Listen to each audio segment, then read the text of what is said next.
Alright class, let's get started. This is chapter 1 of A World of Art, entitled A World of Art. So as you might expect from chapter 1, it is an introductory chapter. We're going to talk about the nature of art. We're also going to talk about the world as artists see it, how people actually perceive the world, and then we'll get into some themes in art. And there'll be a lot of examples along the way. So, we have Kai Guo Zhang's Footprints of History from 2008, and you may recognize it if you actually saw the opening ceremonies to the 2008 Beijing Olympics. So let's look at what we literally have here. We have fireworks that are set off in footprint shapes to look as though they were walking across the sky. We should also point out there are 29 of these footsteps. And those represent the 29 Olympiads. And they actually span the space between Olympic Stadium and Tiananmen Square. So one thought we might have is, why are we looking at fireworks, the first slide of an art class, right? So, I might pose the question to you, can this be art? And if so, how? So one thing we might do is investigate this a little further. So I mentioned Tiananmen Square, so that itself is a place of historical significance. First of all, it's one of the largest city squares in the world, and it was home to a number of historically significant events, including the proclamation of the People's Republic of China in 1949 by Chairman Mao. More recently, we have the pro-democracy movement of 1989 that resulted in possibly thousands of deaths. Some of you may recall this. Some of the more iconic images would be Tank Boy, who positioned himself in front of a series of tanks who were trying to disrupt the protests. So we have a little bit of historical baggage to unfold here, and this is on top of what we're actually seeing, the formal qualities. In the same way you might look at a painting and find beauty in that, we can look at the spectacle that is the fireworks show and find beauty in that as well. So not only do we have symbolic meaning, and not only do we just have beautiful formal qualities, also the manner in which this was delivered had some significance to it as well.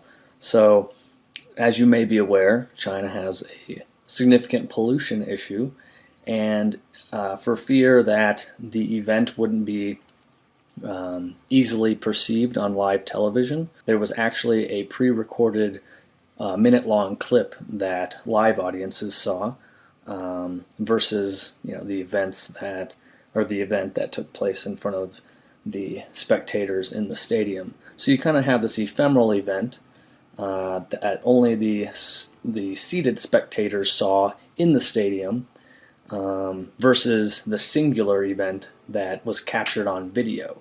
So for the artist, kind of added a little nuance to the work as well, so the delivery system. So let's go to the next slide here. We've got another example of his work. Here we've got Project to Extend the Great Wall of China by 10,000 meters. So what he literally does is he uses gunpowder to add about 6 miles in length to the Great Wall, which, if we know anything about the Great Wall, it was intended initially to provide a barrier, to provide protection for China from invaders, potential invaders. And in this way, through this project that the artist organized, as we can flip through some more slides, we see there are actually people helping him out. So this event that he orchestrated actually brought people together. So again, this wall that was initially meant to separate and divide people now brings people together. Another sort of symbolic idea we can kind of reflect on is the use of gunpowder. So of course, gunpowder is a form of destruction, so to speak, but now it's a thing of beauty. So he's kind of subverted those notions and flipped them on their heads, so to speak. So let's look at another piece, actually from the same time and in the same place. We have Zhang Hongtu's Bird's Nest in the style of Cubism. So for some of you familiar with art history, this may strike you as familiar. Also the title gives it away, in the style of Cubism. Cubism actually refers to an art movement that we'll get into in a later chapter that actually took place about 100 years prior. So in a way, it seems like a pretty conservative piece, right? It's an old style, it's a painting, it's not terribly challenging. It's a little more abstracted in a sense. The what's depicted doesn't literally look like what is being depicted. And in the text, there's actually an image of a Cubist artist, George Braque's piece that this kind of resembles. So despite the fact that it is fairly conservative and looks like something from 100 years ago, the Chinese government actually seized the painting until they could determine its meaning. So if we investigate closer, as we did in the other pieces, there's actually, within the painting, we have characters for a French supermarket chain that supports the Dalai Lama, who is, of course, the Buddhist head of the Tibetan government. That's in exile and occupied by China for the past 50 years. So, Chinese government might take issue with that. We also have the number 8 repeated, as you can see in the top left. And in Chinese culture, there's a great superstition with numbers. So in a way, the artist is mocking that, is kind of thumbing his nose on that. We also have J and 4 embedded in there. So that stands for June 4th, which refers to the Tiananmen Square massacre I mentioned before during the revolution in 1989. So we've got these deeper levels of meaning that reveal themselves on a closer inspection. So if we go to the next slide, we can ask ourselves these questions when we look at any piece of art. We might ask, what is the purpose of this piece of art? What does it mean? What is my reaction to it, and why? How do the formal qualities affect my reaction? And generally, what do I value in works of art? So on the next slide, I've written, don't be lazy. So appreciating art demands intellectual inquiry into why and how art is made and has meaning. So on a cursory glance of a piece, you may not understand it, but with a little backstory, a little investigation on your part, you might be able to pick up on what the artist is throwing down, so to speak. So let's move on to the next section and slide entitled The World as Artists See It. So we've actually just looked at a couple of pieces that had multiple interpretations, and these interpretations reflect our time period that we live in. They reflect the people who are interpreting them. We have all kinds of bias and experiences that are going to affect how we interpret and understand a given piece of art. So on the next slide, we've got a formula I've drawn up that says seeing plus imagining plus making equals creativity. So we can apply this creative process to any discipline, not just art, science, social services, engineering, what have you. And successful artists will be open to seeing the world in new ways through fresh eyes. So on the next slide, we've got 4 items listed here, described as the roles of the artist. So 1, they help us see the world in new or innovative ways. 2, they make a visual record of the people, places, and events of their time and place. 3, they make functional objects and structures more pleasurable by imbuing them with beauty and meaning. And finally, we've got give form to immaterial ideas and feelings. There could be more. This isn't necessarily all encompassing, but this is certainly a good place to start. And we're going to look at some examples of each of these. So number 1, help us see the world in new or innovative ways. We've got Yayoi Kusama, who's a Japanese artist. And this slide isn't in the book, but I thought it would be interesting to bring in. And I might just ask you, how do you feel about looking at this space? You do have the scale provided by the person inside this space. So we've got all these shapes and walls and ceiling, floor, and this with these red polka dots on them. Some people, I've asked this question too, think it looks like a lovely place to be in. Some people look at it and they think that is a frightening place. Get me out of here. Don't want to be in this. So to understand some of her backstory, she actually suffered physical abuse at the hands of her mother which prompted depression, obsessive thoughts, and hallucinations even. So for her, her work kind of, in a way, visualizes these emotions. So this is a new way of kind of looking at the world for her through her eyes. The image that is in the book, we have you who are getting obliterated in the dancing swarm of fireflies. So as is the case in many works of art, being there in person is the way to see it. Seeing it on a slide in a PowerPoint, not as effective. But let me give you a little backstory into what we're looking at, or what's actually in front of you.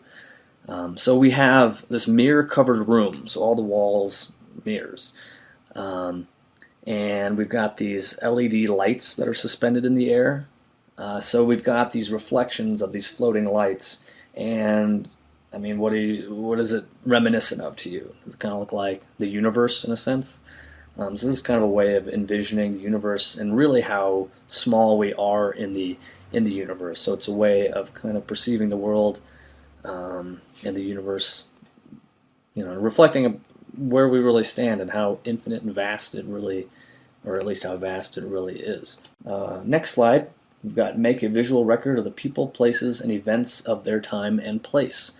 So we've got a few artists to look at here.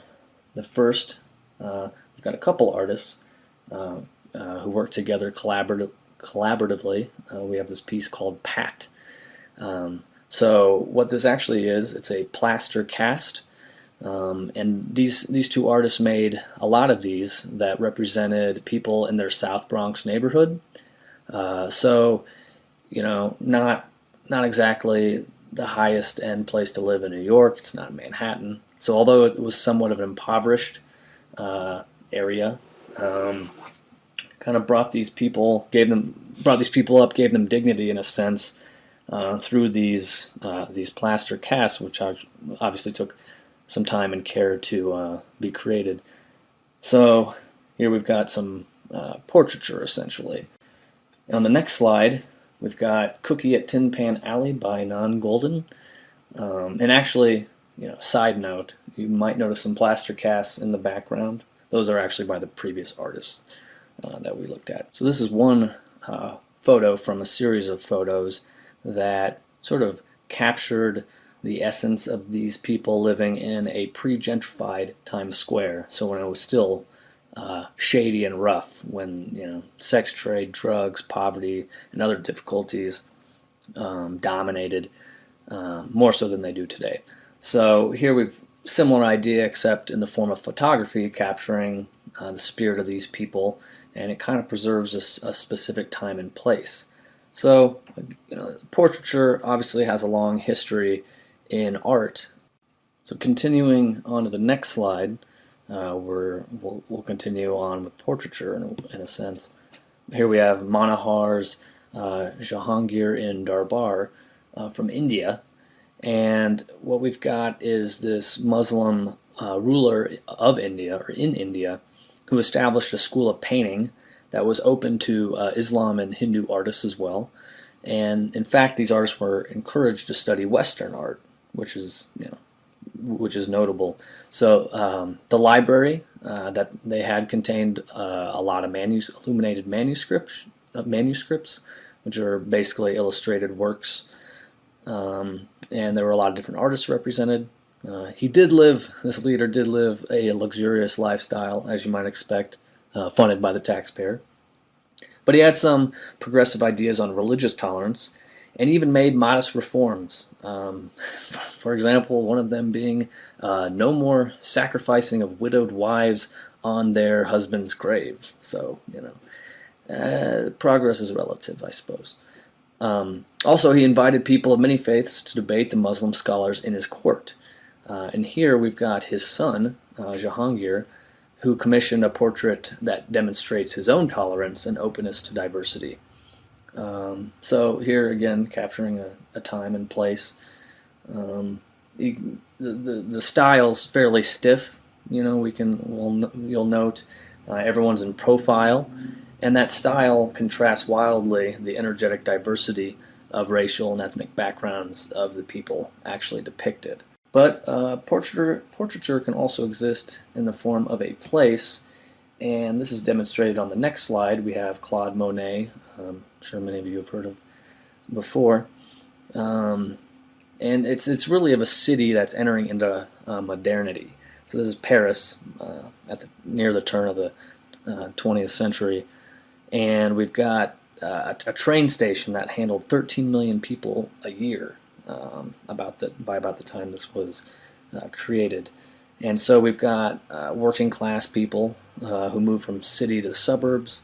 We've got cafes, department stores, gardens, bridges, railroad, industry. So you kind of get a sense of a lot of movement and change in this image, which is relevant given what it's describing, the shift into modernity. So on to the next slide, we've got the third role of the artist, which is to make functional objects and structures more pleasurable by imbuing them with beauty and meaning. So to make the mundane magical, so to speak. So the first image we'll look at, we've got this coffin by Kane Kwai. And obviously a coffin has its own spiritual significance, however you feel about death and, the possibility of an afterlife or reincarnation or what have you.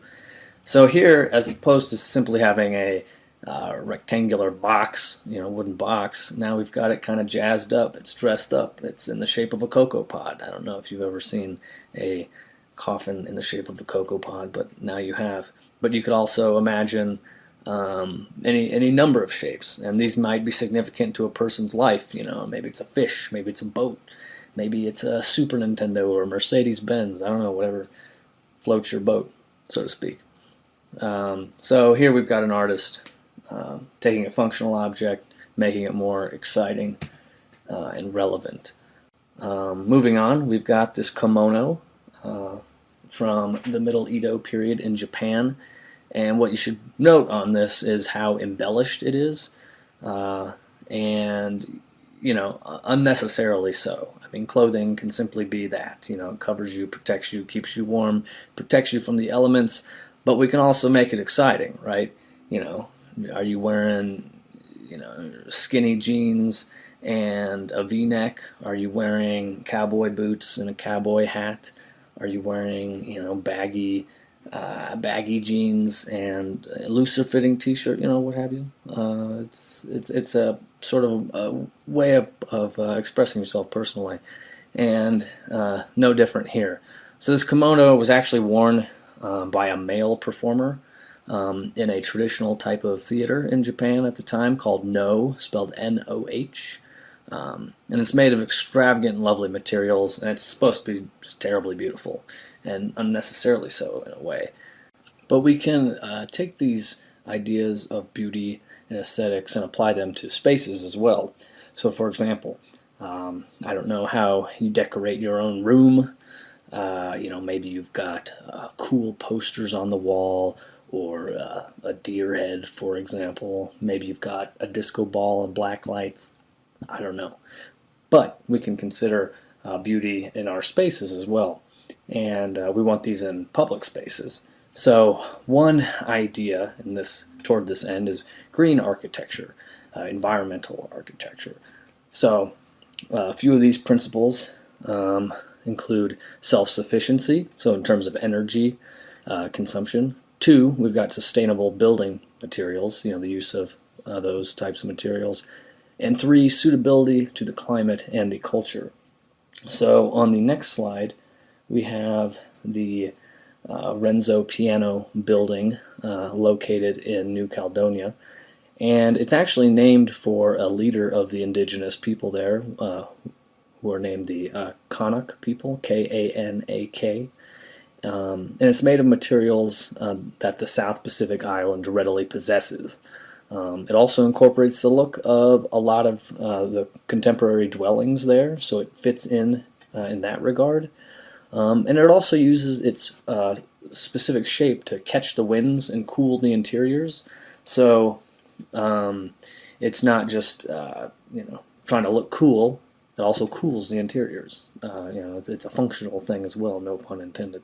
So here we have beauty in objects, spaces, But to counter that idea to some extent that art has to be beautiful, we've got the next slide, which is a painting by Pablo Picasso, who many of you have probably heard of, and it's called Seated Bather by the Sea. So this is anything but beautiful in a sense.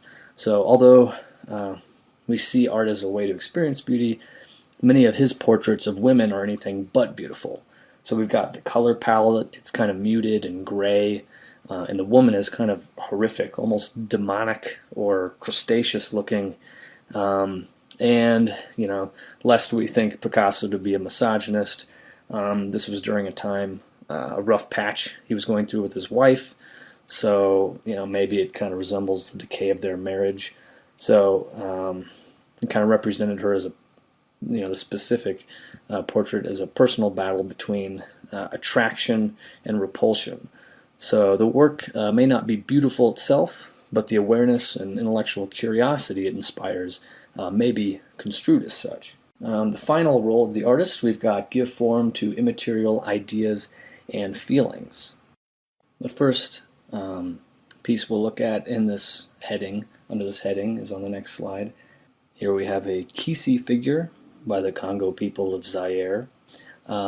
And although Westerners may see objects in ethnographic museums as art, in museums about people as art, many of these objects had a different purpose, So maybe whether it's a tool, a cup, a vessel, maybe they established family, community relationships, or maybe they documented history.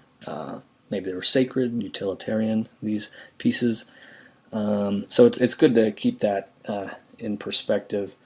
I can't help but think of the Indiana Jones movie where he's battling whoever I believe on a ship, and this gentleman has whatever historically significant artifact, and Indiana Jones says, "It belongs in a museum," and then to which the guy responds, "So do you," So anyway, it's all about perception, how we view these items. So specifically in Central Africa, to get back to the point, human power is thought to come from communication with the dead in a lot of these long-standing native cultures.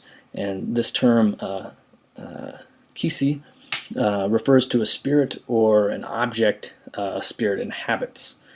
One specific type of kisi is the konde, which are used to pursue witches, thieves, adulterers, and wrongdoers by night. So those who can communicate with the dead use spirits to protect or seek revenge on individuals. And so we have this figure that has all these nails protruding out of it. So a nail is actually driven into the statue to activate the konde to punish the intended target. And often the figure is that we're looking at here, this figure, these types of figures are ready to attack, and we see there's this sort of hole in the stomach, and that's to hold various medicines. And when initially encountered by Westerners, missionaries saw this as a form of idolatry, and military leaders saw them as an opposition to colonialism. So, depends on where you're from and what you're trying to do. So people still make use of kisis today. And actually, I mentioned the term performance. So performance art is something we'll encounter time and time again in the future in this class. So for now, think of it as art acted out by people in specific places who conduct specific acts to communicate specific ideas, just to clarify that a bit. On the next slide, I might pose the question, how do you depict God? Good question. So here we have the Ghent altarpiece, and the focus is the central figure at the top. And the answer to how do you depict God is, it depends on what God means to you.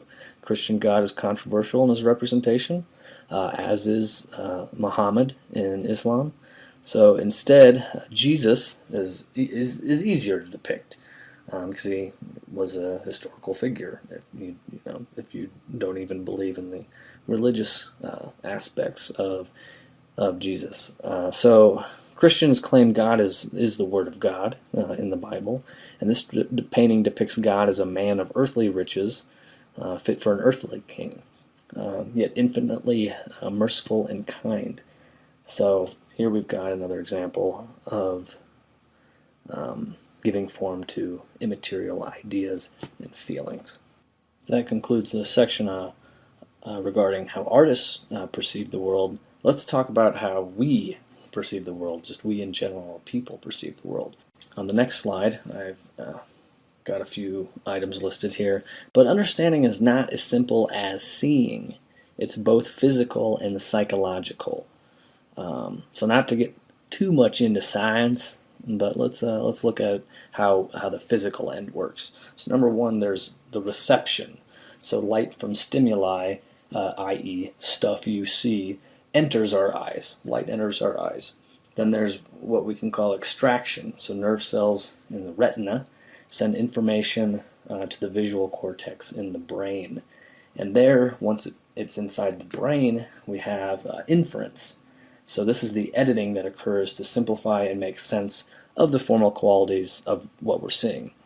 And there are many more nerve cells than channels to the visual cortex. So what we actually perceive is regulated by need and by prejudice. There's just so many things that we can see at one time. We have to focus on what is important, what is crucial. So we select, reject, organize, discriminate, associate, classify, and analyze it all, and then construct something out of it. So everything is filtered through our fears, our prejudices, our emotions, where we grew up, what we've experienced, what we believe. So through art, we can consider those filters to better understand what we see. So with these ideas regarding perception in mind, let's take a look at a piece of art. So on the next slide, we have Jasper Johns, his 3 flags. So the flag is obviously, here we have the United States flag. It's something we've seen, right? We see it all the time. But how often do you examine it? So here's an opportunity to look closer at a familiar image. So I might ask you, what does the flag actually represent? And I'm sure we could hear a myriad of answers. Patriotism. Does it represent democracy? Does it represent people? Or does it represent those things? Could it represent oppression? Could it, all other negative connotations as well. So, as with any piece of art, we have to consider the context. So this was, 1950. So think what's going on. We've got the Cold War between the United States and Russia. So we're in the post-World War II era. We've got Joseph McCarthy in Congress and his anti-communist hearings. So trying to make sure everyone is on board and patriotic. It's also during the Eisenhower administration. And what we literally have depicted here is a flag that seems to be getting smaller as it gets closer to us. The sort of stacking order, the smallest flag is closer. So in a way, it reflects his idea that America may be more complicated and less grand than the nationalistic fervor, especially at the time that he made it, would have you believe. On the next slide, we have Faith Ringgold's God Bless America, which is close to the same time period as the Johns piece we just saw, 1963. Also noteworthy, she's a black artist, so we can kind of interpret it from that standpoint. Again, we are confronted with some familiar imagery. We have red, white stripes. We also have a blue. We have stars, so it's kind of reminiscent of a flag. However, considering the time period, we have Jim Crow America, which is basically the idea that we can have separate but equal places and systems. So, but it essentially legalized discrimination against black Americans. So here we've got, instead of horizontal stripes, the flag's turned, so they're vertical stripes. So the flag is turned to convey jail bars, and the stars now could be perceived as a sheriff's badge. And here we have a white woman who seems to be holding her hand over her heart. So symbolically, we could see that maybe she's imprisoned by her allegiance to a country that legalizes bigotry, essentially.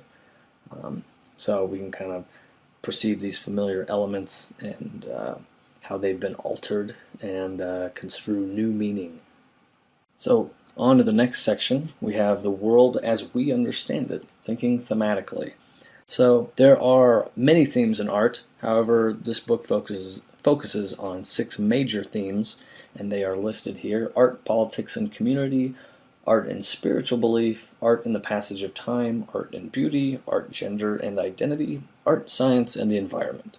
So these are pretty broad themes, and you can basically fit any piece of art into one or more of these themes. And they are useful in that they represent the attempts in artistic creation from vast cultures and times. So first piece we'll look at and we'll categorize here. We can fit this into a political, so maybe art, politics, and community. We have Dred Scott's piece, What is the Proper Way to Display a U.S. Flag?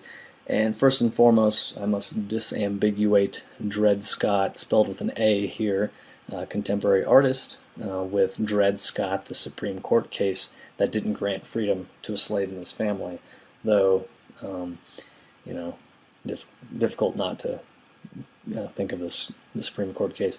But anyway, this is part of a student exhibition at the Art Institute of Chicago.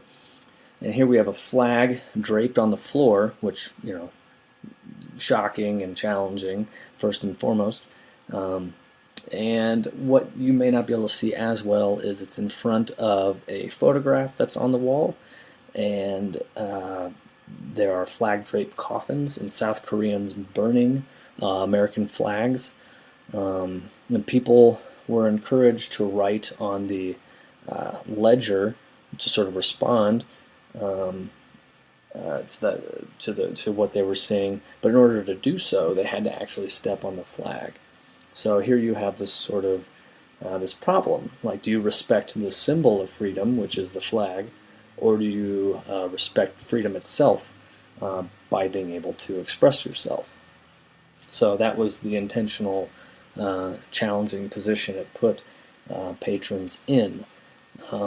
Also, I should note the flag was made in Taiwan and purchased for under $4 at the time. So again, we could classify this as being a political piece with maybe some cultural implications as well. And finally, we'll look at a piece by Andy Warhol, who certainly one of the most famous illustrators and one of the most important artists of all time, and specifically the 20th century. You may be familiar with his soup cans, if you're familiar with him at all. And he'll come up more in the book and in these presentations. So this specific piece is going to challenge us in terms of our critical thinking abilities. We've looked at a lot of artists from a lot of different cultures and time periods working in a lot of different ways, and we talked about how we perceive these based on our experiences and all kinds of factors. So what we have here is called Race Riot. You see the date, 1963. So it depicts these riots led by Martin Luther King Jr. in Birmingham, Alabama in May of 1963, and ultimately the police commissioner of Birmingham, Bull Connor, used attack dogs and fire hoses on these protesters who were acting in civil protest.